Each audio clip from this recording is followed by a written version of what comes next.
Entends.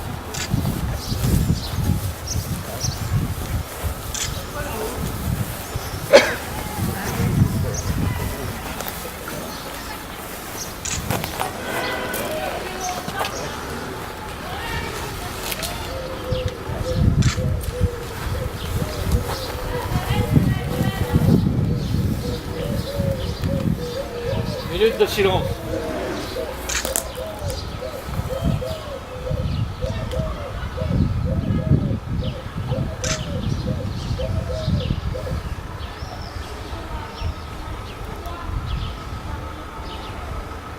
Merci beaucoup.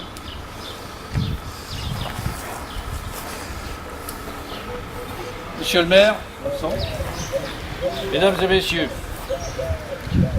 en commun accord avec le comité UNC Vic-sur-Seille,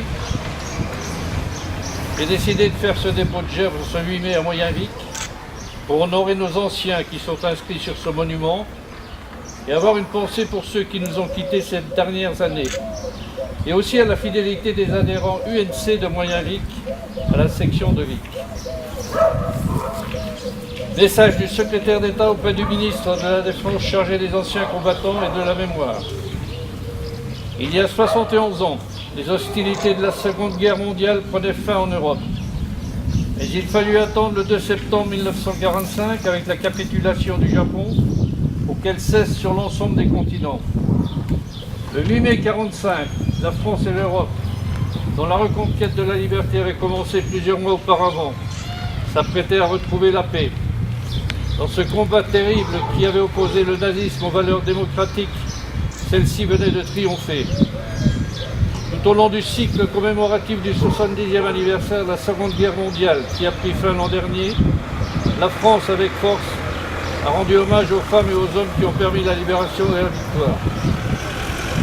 Certains avaient fait le choix de la France libre sur tous les continents. Les forces françaises libres et les soldats venus d'Afrique n'ont cessé de combattre pour la liberté de la France. Leur souvenir fut particulièrement honoré lors de la commémoration de la libération de la Corse le 4 septembre 2013 et de celle du débarquement en Provence le 15 août 2014. Leur combat avait été mené aux côtés des Alliés, venus libérer la France par le débarquement de la Normandie. La République française a exprimé le 6 juin 2014 sa reconnaissance éternelle à ces 19 pays grâce à qui nous vivons en paix et en sécurité aujourd'hui. La lutte fut aussi menée à l'intérieur, dans l'ombre de la clandestinité et de la répression nazie.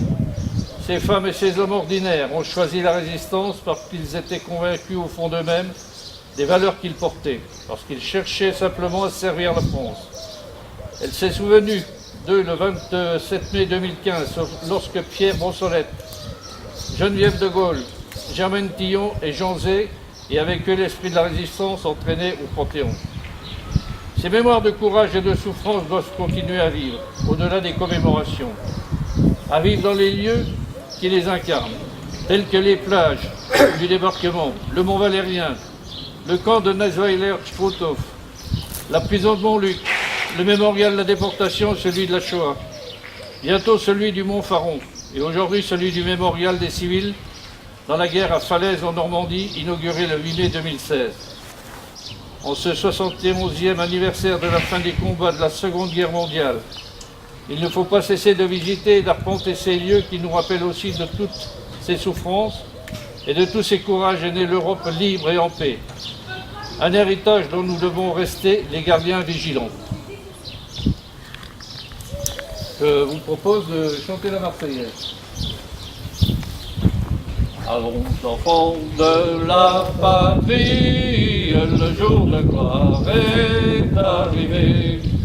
Contre nous de la tyrannie, l'étendard sanglant élevé, l'étendard sanglant élevé.